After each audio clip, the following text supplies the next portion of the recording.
Kamel Rezik, le super ministre de Abdelmajid Tebboune, le vice-président de l'Algérie, vient d'adopter ou d'imposer une nouvelle mesure aux entreprises algériennes qui va faire revenir l'Algérie aux années 60. L'Algérie avec Kamel Rezik va reculer en arrière, elle va revenir en 1965. Désormais, elle est gérée comme au temps du socialisme rampant, archaïque et arriéré, et les conséquences seront désastreuses sur l'économie algérienne, sur les consommateurs algériens et sur les équilibres macroéconomiques du pays. En plus de ce visa obligatoire pour pouvoir importer ou réaliser des opérations d'importation depuis l'étranger, les entreprises de production algériennes ne peuvent plus passer par 2 ou 3 banques pour réaliser leurs leurs opérations d'importation. Elles sont obligées, je dis bien elles sont obligées de domicilier leurs opérations d'importation au niveau d'une seule banque. Aujourd'hui, Kamel Rezik, il a pris le contrôle des banques. Toutes les banques aujourd'hui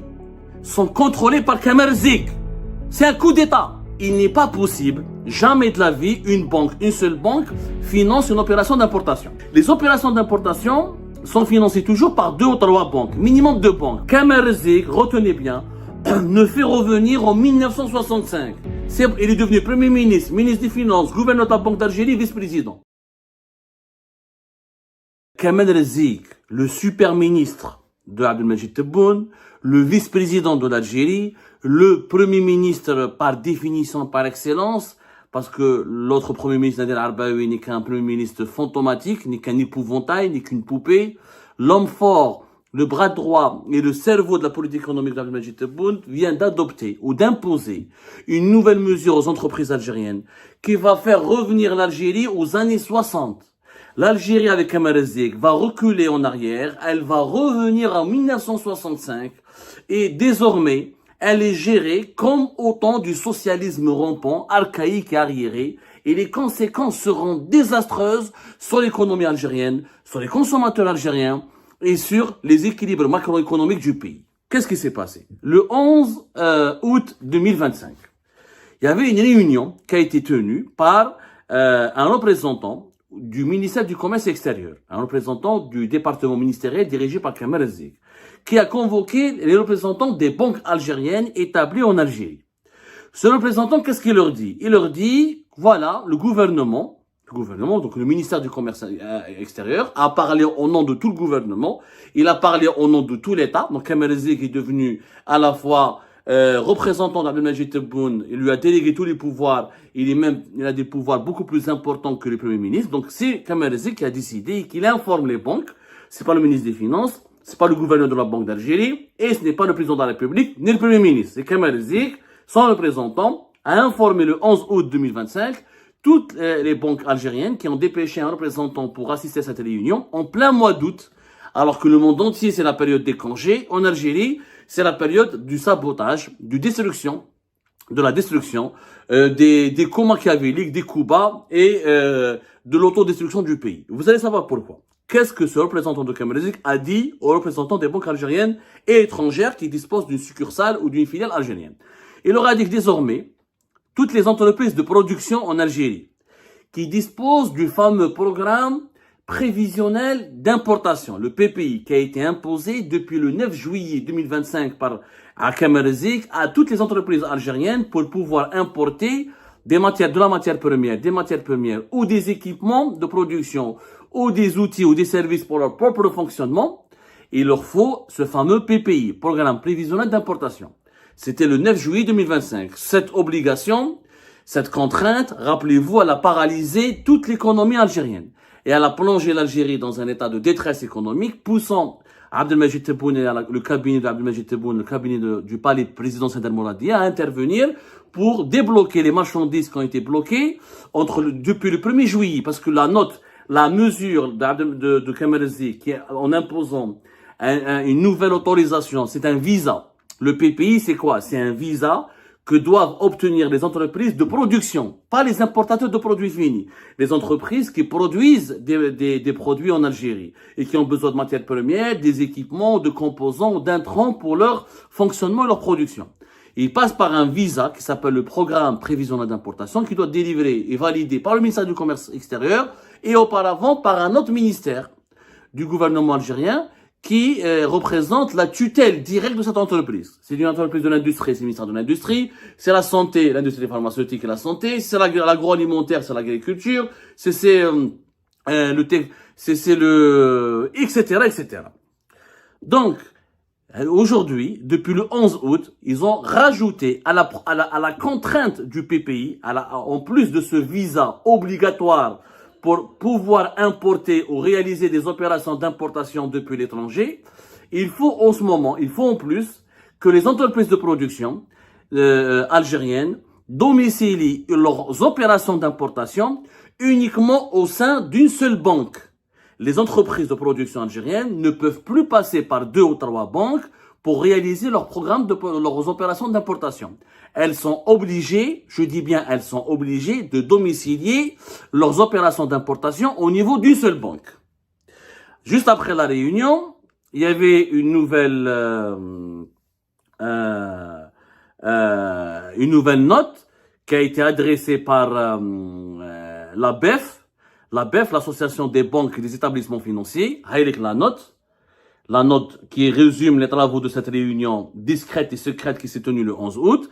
Et cette note explique effectivement que le ministère du Commerce extérieur et de la promotion des exportations nous informe que le programme prévisionnel pour le second semestre 2025, exigé dans le cas des opérations d'importation effectuées par les opérateurs économiques pour leurs propres besoins, qu'il s'agisse de fonctionnement ou d'équipement, doit être domicilié auprès d'une seule banque. Il est à préciser que travers ce courrier, que les grandes entreprises peuvent, le cas échéant, domicilier leurs opérations auprès de plusieurs banques, à condition qu'elles informent les services du ministère du Commerce extérieur et de la promotion des importations. Il est indiqué aussi que les banques sont tenues de déclarer les programmes prévisionnels domiciliés à leur niveau à la fin de chaque mois au ministère du Commerce extérieur. Nouvelle note, le 12 août 2025, هايليك 12 août, signé à la BEF, qui est parvenu à toutes les banques. Donc, aujourd'hui, Kamal Zik, il a pris le contrôle des banques. Première chose très grave. Toutes les banques aujourd'hui sont contrôlées par Kamal Zik. C'est un coup d'État. Le ministre du Commerce extérieur oblige les banques à domicilier une seule opération d'importation et les grandes entreprises, pour travailler avec 2 banques pour domicilier leur opération d'importation, doivent demander l'autorisation de Kamal Zik. En plus, les banques sont tenues à communiquer à Kamal Zik et à son ministère un compte rendu sur les programmes prévisionnels domiciliés à leur niveau, sur toutes les opérations d'importation domiciliées à leur niveau. Ce n'est pas la Banque d'Algérie, ce n'est pas le ministère des Finances, ce n'est pas le Premier ministère, ce n'est pas la présidence, c'est Kamal Zik qui prend le contrôle des banques. Maintenant, c'est une question technique. C'est pour ça que je vous ai demandé votre attention. Vous allez me dire, Abdou, mais en quoi c'est catastrophique pour l'économie nationale? Au-delà de l'aspect non constitutionnel et de l'emprise totale qu'exerce en ce moment Kamal Zik sur l'économie algérienne, et en quoi cette nouvelle contrainte serait beaucoup plus grave que les précédentes contraintes qui ont été imposées aux entreprises algériennes. Cette nouvelle contrainte, elle est catastrophique. Pourquoi? Parce que, donc, quand on fait des opérations d'importation, et ça, ce qui est bizarre, ce qui est complètement choquant, comment lors de la réunion du 11 août 2025, les représentants des banques algériennes n'ont pas expliqué aux représentants du Kamal Zik qu'il n'est pas possible, jamais de la vie, une seule banque finance une opération d'importation. Comment ça se passe? Les opérations d'importation sont financées toujours par 2 ou 3 banques, minimum 2 banques. Pourquoi? Dans 95% des cas, les banques financent une entreprise qui veut importer, que ce soit des équipements de production ou des matières premières ou des outils pour son propre fonctionnement, si elle a une ligne de crédit dans sa propre banque, dans cette banque. C'est-à-dire pour qu'une entreprise puisse demander à une banque de financer son opération d'importation, il faut que déjà elle dispose d'une ligne de crédit dans cette banque. Mais les banques, par mesure de sécurité, elles ne financent que 30% du montant des opérations d'importation demandées par l'entreprise algérienne. Le reste, l'entreprise algérienne, elle est obligée d'aller demander à une autre banque, à une deuxième banque, de financer le reste du montant nécessaire pour financer l'opération d'importation. En clair, avec une banque, algérienne ou banque étrangère installée en Algérie. Il faut que l'entreprise qui importe dispose déjà d'une ligne de crédit au niveau de cette banque. La banque finance jusqu'à 30%. L'entreprise doit aller voir une autre banque pour trouver pour un accompagnement, un financement pour assurer les 70% restants des opérations d'importation. Ça se passe comme ça.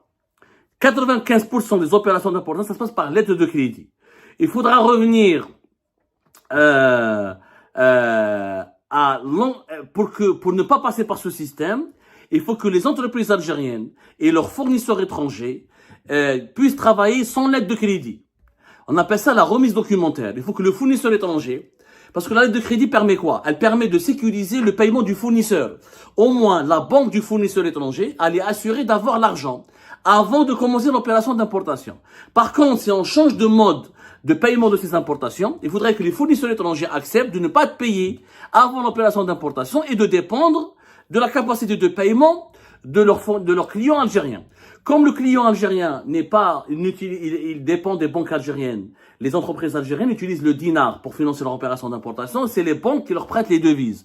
La monnaie algérienne n'est pas convertible. Donc, 95% des fournisseurs étrangers et 95% des banques internationales qui travaillent avec les banques algériennes pour financer les opérations d'importation exigent cette procédure de la lettre du crédit. Qu'est-ce qui va se passer? Donc, avec cette mesure supplémentaire de Kamal Zik, les entreprises algériennes ne pourront importer ou financer uniquement 30% de leur programme d'importation pour leurs équipements ou l'acquisition de leurs matières premières pour leur propre production. Les 70% de leurs besoins ne seront pas couverts. Ça veut dire que les entreprises algériennes ne pourront financer que 30% uniquement de leurs besoins en termes d'importation de matières premières et d'équipements. Donc 70% ميقدروش parce qu'ils n'ont pas le droit d'aller vers une autre banque. Il faut être une grande entreprise. Alors, on ne sait pas qu'est-ce que c'est qu'une grande entreprise. La loi Kamal Zik, plutôt dans cette nouvelle mesure, ne définit pas qu'est-ce que c'est qu'une grande entreprise. Est-ce qu'il faut un chiffre d'affaires, un nombre d'employés, un bilan? Non. En réalité, c'est quoi les grandes entreprises? C'est les entreprises étatiques, Sonatrach, Air Algérie et les autres, et les groupes étrangers. Et les étrangers et les sociétés publiques pourront travailler avec deux banques, comme toujours. Ils pourront domicilier leurs opérations d'importation au niveau de deux banques. Les entreprises privées ne pourront malheureusement que dépendre d'une seule banque, donc ils ne pourront jamais financer à 100% leurs opérations d'importation. Parce que leurs fournisseurs étrangers n'accepteront jamais un autre mode de paiement que celui qui est habituellement utilisé pour garantir le bon déroulement des transactions financières pour les opérations d'importation depuis l'Algérie. C'est une catastrophe. Les étrangers et les sociétés étatiques seront protégés avec, bien sûr, l'autorisation de Kamal Zik. Même les entreprises étrangères, pour domicilier leurs opérations d'importation, devront, pour traiter avec deux banques, demander l'autorisation et informer Kamal Zik. Donc, il faut l'autorisation de Kamal Zik, ou là, le dieu de l'Algérie, Rab l'économie algérienne. C'est très grave. Ce mécanisme signifie quoi? Signifie que les entreprises algériennes vont manquer de matières premières, vont manquer d'outils pour leur production, vont manquer de composants ou là de services ou là de tout ce qui est nécessaire pour leur fonctionnement. Elles ne seront plus opérationnelles. Donc nous avons des milliers d'entreprises algériennes qui seront bloquées, qui vont manquer de matières premières, qui ne pourront pas réparer leurs machines et qui auront une production très perturbée et qui auront donc des rentrées d'argent et des revenus extrêmement perturbés, affaiblis, ce qui va causer ou le chômage technique de leurs employés, ou des licenciements, ou des mises en faillite, ou la disparition pure et simple de ces entreprises algériennes. Mais ce qui est encore pire, c'est que ce système où tu dois domicilier ton opération d'importation uniquement au niveau d'une seule banque, ça a déjà existé en Algérie. C'est un système qui a existé en 1965. En 1965, on parlait à l'époque de plateforme économique. À l'époque, les entreprises algériennes, elles étaient essentiellement étatiques, très peu d'entreprises privées familiales dans la majorité. Elles devaient passer par une plateforme économique. Elle devait saisir ou la solliciter une seule banque pour pouvoir financer ses opérations d'importation et de commerce extérieur. À l'époque, ce système, il permettait à l'État algérien de contrôler le commerce extérieur, de contrôler les flux financiers et d'économiser ou de contrôler strictement les dépenses en devises de l'État. C'était en 1965. Mais après, depuis les années 90, etc., l'Algérie s'est libérée, elle a intégré l'économie de marché. Donc, Kamal Zik, il nous fait revenir jusqu'à 1965, où où les entreprises algériennes sont obligées de passer par le fameux système de plateforme économique, c'est-à-dire tout traiter qu'avec une seule banque et se débrouiller avec une seule banque et obéir à des mesures de contrôle et des multiples autorisations pour pouvoir l'importer à l'étranger. Même bad, je pense que la prochaine étape de Kamal Zik est d'instaurer le système qui existait dans les années 70 et les années 80, qui est les autorisations globales d'importation. Un importateur ne pouvait obtenir qu'une seule autorisation couvrant plusieurs opérations sur une période donnée. C'est-à-dire qu'un importateur ne pouvait pas importer ce qu'il voulait. Il importait, et avec une autorisation, on lui donnait d'importer 2-3 fois par an. On appelait ça AGI, autorisation globale d'importation. C'était l'époque du socialisme. Parce qu'à l'époque, l'Algérie était dans l'économie planifiée. Donc l'État algérien planifiait ses dépenses en devises, l'approvisionnement de l'économie algérienne et comment répondre à ses besoins. C'est comme ça que ça se passait. Kamal Zik, retenez bien, ne fait revenir en 1965. Il fait un coup d'État, il s'arroge tous les pouvoirs. Il est devenu Premier ministre, ministre des Finances, gouverneur de la Banque d'Algérie, vice-président. En plus, il nous impose des contraintes qui n'ont rien à voir avec l'économie moderne et qui nous replongent dans les années 60. Aujourd'hui, les entreprises algériennes ne pourront plus travailler avec l'économie mondiale, ne sont plus connectées avec l'économie mondiale et elles ne pourront plus s'assurer de la disponibilité des équipements et des matières premières dont ils ont cruellement besoin pour pouvoir fonctionner leurs usines, assurer les salaires des employés, payer leurs charges et fructifier ou gagner de l'argent pour survivre.